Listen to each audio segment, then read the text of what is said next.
Welcome to கற்ற கற்பித்த channel. இப்போ என்ன பார்க்க போறோம்னா இம்பார்ட்டன்ட் ஜியோகிராஃபி கொஸ்டின் பார்த்துட்டு இருக்கோம். இதுக்கு முன்னாடி ஒரு வீடியோ போட்டிருக்கோம், பார்க்காதவங்க செக் பண்ணி பாருங்க.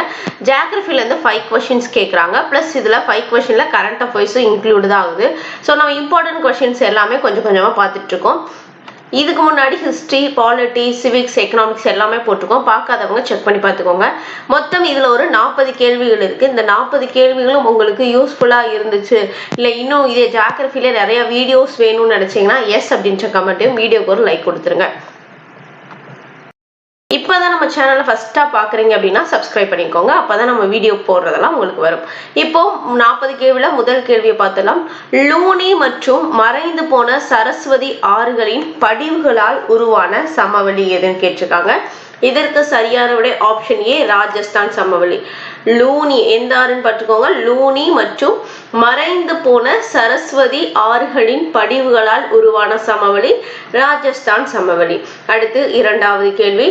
நெல் உற்பத்தி செய்யும் இந்தியா மாநிலங்களில் தமிழகம் எத்தனையாவது இடத்தை வகிக்கிறது அப்படின்னு கேட்டிருக்காங்க. இதற்கு சரியான விடை ஆப்ஷன் பி, 3. அப்போ நெல் உற்பத்தி செய்யறதுல இந்தியாவுல தமிழ்நாடு எத்தனாவது இடம்? 3வது இடத்துல இருக்கு. அடுத்து மூன்றாவது கேள்வி. தமிழ்நாட்டில் எந்த பகுதி அதிக நெல் உற்பத்தி செய்யும் பகுதியாகும்? இதற்கு சரியான ஆப்ஷன் பி, காவேரி டெல்டா. அப்போ தமிழ்நாட்டுல நெல் உற்பத்தியில நம்ம 3வது இடம், இந்தியால 3வது இடம். அதே அதிக நெல் உற்பத்தி செய்யும் பகுதி தமிழ்நாட்டுல எதுன்னு பாத்தீங்கன்னா காவேரி டெல்டா. அடுத்து நான்காவது கேள்வி. தமிழ்நாட்டின் நெற்களஞ்சியம் என்று அழைக்கப்படுவது எதுன்னு கேட்டிருக்காங்க. இதற்கு சரியான ஆப்ஷன் ஏ, தஞ்சாவூர். தமிழ்நாட்டோட நெற்களஞ்சியம் எது? தஞ்சாவூர். நோட் பண்ணி வச்சுக்கோங்க, ஒரு நோட் போட்டு நோட் பண்ணி வச்சுக்கோங்க எல்லாத்தையுமே. அடுத்து ஐந்தாவது கேள்வி. கொண்டக்கடலை உற்பத்தியில் முதன்மை வைக்கும் இடம் எது அப்படின்னு கேட்டிருக்காங்க. இதற்கு சரியான ஆப்ஷன் ஏ, கோயம்புத்தூர். கொண்டக்கடலை உற்பத்தியில் முதன்மை வைக்கும் இடம் கோயம்புத்தூர். அடுத்து ஆறாவது கேள்வி. இந்தியா டேஷாம் ஆண்டை திணை பயிர்களின் தேசிய ஆண்டாக அனுசரித்தது? இதற்கு சரியான விடை ஆப்ஷன் பி, 2018. இந்தியா 2018ஆம் ஆண்டு திணை பயிர்களோட தேசிய ஆண்டா அனுசரிச்சிருக்கு. அடுத்து ஏழாவது கேள்வி. தேயிலை உற்பத்தியில் 2ஆம் இடம் வகிக்கும் மாநிலம் எது அப்படின்னு கேட்டிருக்காங்க. தேயிலை டீல 2ஆம் வகிக்கும் மாநிலம் எது? நம்மளோட தமிழ்நாடு. அப்போ ஃபர்ஸ்ட் என்னன்னா அஸ்ஸாம். 2வது இடம் தேயிலையில பொறுத்த வரைக்கும் 2ஆம் இடம் தமிழ்நாடு, முதலிடம் அஸ்ஸாம். அடுத்து எட்டாவது கேள்வி. காபி உற்பத்தியில் கர்நாடகா மாநிலத்திற்கு அடுத்து 2ஆம் இடம் வகிக்கும் மாநிலம் எது? இதற்கு சரியான ஆப்ஷன் சி, தமிழ்நாடு. அப்போ டீல ஃபர்ஸ்ட் என்ன அஸ்ஸாம் இருக்கு, செகண்ட் இடம் தமிழ்நாடு. காஃபி உற்பத்தியில கர்நாடகா மாநிலம் ஃபர்ஸ்டா இருக்கு, 2ஆம் இடம் தமிழ்நாடு. இப்ப ரெண்டுலயுமே காஃபிக்கும் தேயிலைக்கும் ரெண்டுக்குமே யாரு 2ஆம் இடம்? தமிழ்நாடு 2ஆம் இடத்துல இருக்கு, நோட் பண்ணிக்கோங்க. அடுத்து 9வது கேள்வி. ஏழை மக்களின் பசு என்று அழைக்கப்படுவது? இதற்கு சரியான ஆப்ஷன் பி, வெள்ளாடுகள். ஏழை மக்களின் பசு என்று அழைக்கப்படுவது வெள்ளாடுகள். அடுத்து 10வது கேள்வி. மண் கல் கலவையால் கட்டப்பட்ட மிக பெரிய அணைகளில் ஒன்று எதுன்னு கேட்டிருக்காங்க. இதற்கு சரியான ஆப்ஷன் ஏ, பவானி சாகர் அணை. கல்லு மண்ணால ரெண்டாலையும் கலவையால கட்டப்பட்ட மிக பெரிய அணை எது? பவானி சாகர் அணை. அடுத்து 11வது கேள்வி. பாபநாசம் அணையில் ஏற்றத்தாழ எத்தனை மெகாவாட் மின்சக்தி உற்பத்தி செய்யப்படுகிறதுன்னு கேட்டிருக்காங்க. இதற்கு சரியான ஆப்ஷன் டி, 28. பாபநாச அணையில் ஏற்றத்தாழ எத்தனை மெகாவாட் மின்சக்தி உற்பத்தி செய்யப்படுது? 28 மெகாவாட் மின்சக்தி உற்பத்தி செய்யப்படுகிறது. அடுத்து 12வது கேள்வி. பரப்பலாறு திட்டம் அமைந்துள்ள மாவட்டம் இடம் எது அப்படின்னு கேட்டிருக்காங்க. இதற்கு சரியான ஆப்ஷன் டி, ஒட்டான்சத்திரம். பரப்பலாறு திட்டம் அமைந்துள்ள இடம் ஒட்டான்சத்திரம். அடுத்து 13வது கேள்வி. தமிழ்நாட்டின் நெசவு தலைநகரம் எதுன்னு கேட்டிருக்காங்க. இதற்கு சரியான ஆப்ஷன் டி, கரூர். தமிழ்நாட்டின் நெசவு தலைநகரம் எது? கரூர்.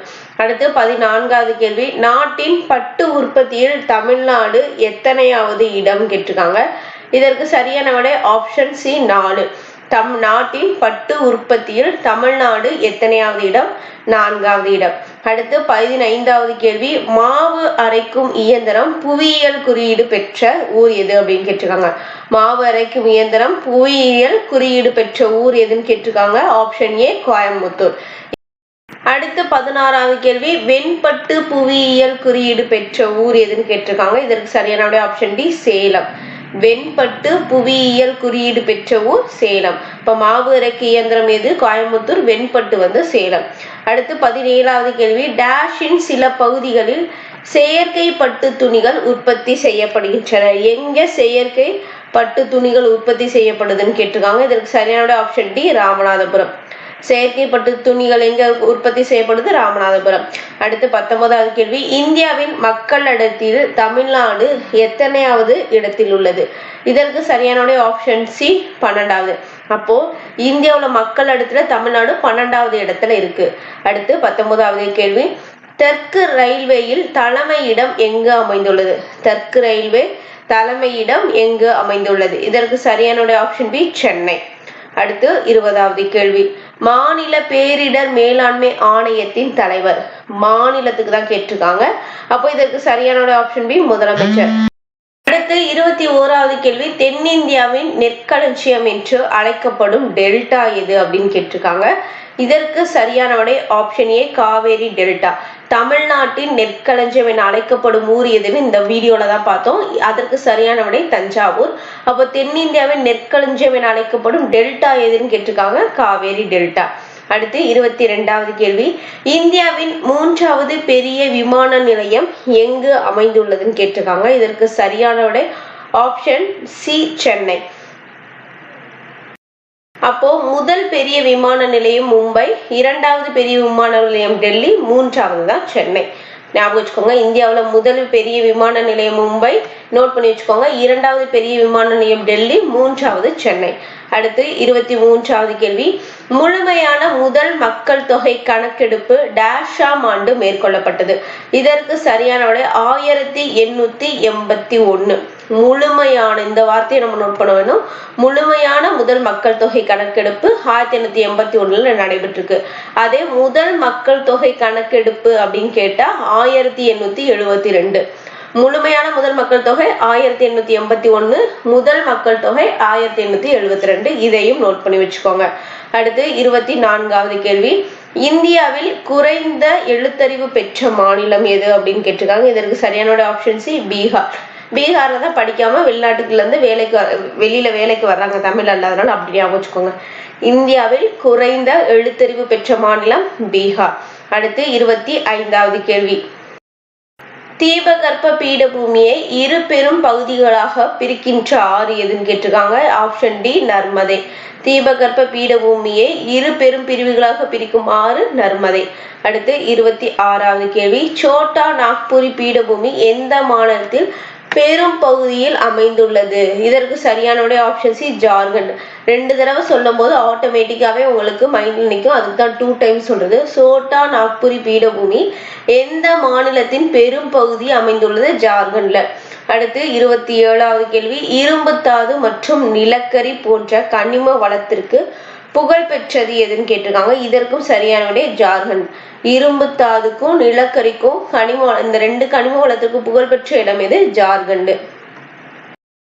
அடுத்து 28வது கேள்வி, அந்தமான் நிக்கோபார் எத்தனை தீவுகளை கொண்டு வங்காள விரிகுடாவில் அமைந்துள்ளது? அப்போ அந்தமான் நிக்கோபார் எங்க இருக்கு? வங்காள விரிகுடால அமைஞ்சிருக்கு. இதுல 2 கேள்விகள் பாக்குறோம். அடுத்து இதுக்கான சரியான விடை 572. அப்ப அந்தமான் நிக்கோபார் தீவுகள் மொத்தம் எத்தனை? 572. எந்த இதுல இருந்து? வங்காள விரிகுடால அமைஞ்சிருக்கு. அடுத்து 29வது கேள்வி, லட்சத்தீவுகள் டேஷ் தீவுக்கூடங்களை கொண்டு அரபிக்கடலில் அமைந்துள்ளது. இதற்கு சரியான ஆப்ஷன் சி ஆப்ஷன் பி 27. லட்சத்தீவுல 27 தீவு கூட்டங்கள் இருக்கு. எங்கே அமைஞ்சிருக்கு? அரபிக்கடல்ல அமைஞ்சிருக்கு. 30வது கேள்வி, எவரெஸ்ட் சிகரத்தின் உயரம் என்னன்னு கேட்டிருக்காங்க. இதற்கு ஆப்ஷன் ஏ 8848 மீட்டர். இப்படியே படிச்சு வச்சுக்கோங்க. 8848 மீட்டர். அடுத்து 31வது கேள்வி, முட்புதிர் காடுகள் என்று அழைக்கப்படும் காடுகள் என்னன்னு கேட்டிருக்காங்க. இதற்கு சரியான ஆப்ஷன் சி பாலைவன மற்றும் அரை பாலைவன தாவரங்கள். முட்புதிர் காடுகள் என்று அழைக்கப்படும் காடுகள் பாலைவன மற்றும் அரை பாலைவன தாவரங்கள். அடுத்து 32வது கேள்வி, ஐநாவின் உயிரியல் பன்மை மரபு கருத்தரங்கம் எப்ப நடைபெற்றுச்சுன்னு கேட்டிருக்காங்க. இதற்கு சரியான விடை ஆப்ஷன் டி 1992. ஐநாவில் உயிரியல் பன்மை மரபு கருத்தரங்கு அப்படின்றது எப்போ நடைபெற்றுச்சு? 1992. நோட் பண்ணி வச்சுக்கோங்க. 1952 என்னன்னு பாத்தீங்கன்னா இந்தியா வனவிலங்கு வாரியம் அமைக்கப்பட்டது. 1952 இந்தியா வனவிலங்கு வாரியம் அமைக்கப்பட்டது. 1972 இந்தியா வனவிலங்கு பாதுகாப்பு சட்டம். 1972 வனவிலங்கு பாதுகாப்பு சட்டம். அடுத்து 1973 புலிகள் பாதுகாப்பு திட்டம். புலிகள் பாதுகாப்பு திட்டம் எப்போ? 1973. அப்போ 1952 இந்தியா வனவிலங்கு வாரியம் நோட் பண்ணி வச்சுக்கோங்க. எக்ஸ்ட்ரா பாயிண்ட் அடிக்கடி கேட்ட கொஸ்டின். வனவிலங்கு பாதுகாப்பு சட்டம் 1972, 1973 புலிகள் பாதுகாப்பு திட்டம். இந்த 4மே ரிப்பீட்டடா கேட்ட கொஸ்டின்ஸ். அடுத்து 33வது கேள்வி. சுண்ணாம்புக்கல் உற்பத்தியில் முதலிடம் வகிக்கும் மாநிலம் எது? இதற்கு சரியான ஆப்ஷன் ஏ ஆந்திர பிரதேசம். சுண்ணாம்புக்கல் உற்பத்தியில் முதலிடம் வகிக்கும் மாநிலம் ஆந்திர பிரதேசம். அடுத்து 34வது கேள்வி. தேசிய அனல் மின் நிறுவனம் தொடங்கப்பட்ட ஆண்டு. இதற்கு சரியான ஆப்ஷன் பி 1975. தேசிய அனல் மின் நிறுவனம் தொடங்கப்பட்ட ஆண்டு 1975. அடுத்து 35வது கேள்வி. டாடா அணு ஆராய்ச்சி கழகம் தொடங்கப்பட்ட ஆண்டு. இதற்கு சரியான ஆப்ஷன் ஏ 1948. டாடா அணு ஆராய்ச்சி கழகம் தொடங்கப்பட்ட ஆண்டு 1948. அடுத்து 36வது கேள்வி. இந்தியாவிலேயே அதிக அளவு காற்றாலைகளை கொண்டுள்ள மாநிலம் எது? இதற்கு சரியான ஆப்ஷன் டி தமிழ்நாடு. இந்தியாவிலேயே அதிக அளவு காற்றாலைகளை கொண்ட மாநிலம் எது? தமிழ்நாடு. அடுத்து 37வது கேள்வி. பட்டு உற்பத்தியில் நாட்டின் மொத்த உற்பத்தியில் 1/3 பங்கு உற்பத்தி செய்து இந்தியாவின் முதன்மை மாநிலமாக உள்ள மாநிலம். இதற்கு சரியான ஆப்ஷன் பி கர்நாடகா. பட்டு உற்பத்தியில் நாட்டின் மொத்த உற்பத்தியில 1/3 பங்கு உற்பத்தி செய்து இந்தியாவின் முதன்மை மாநிலமா இருக்கிறது கர்நாடகா.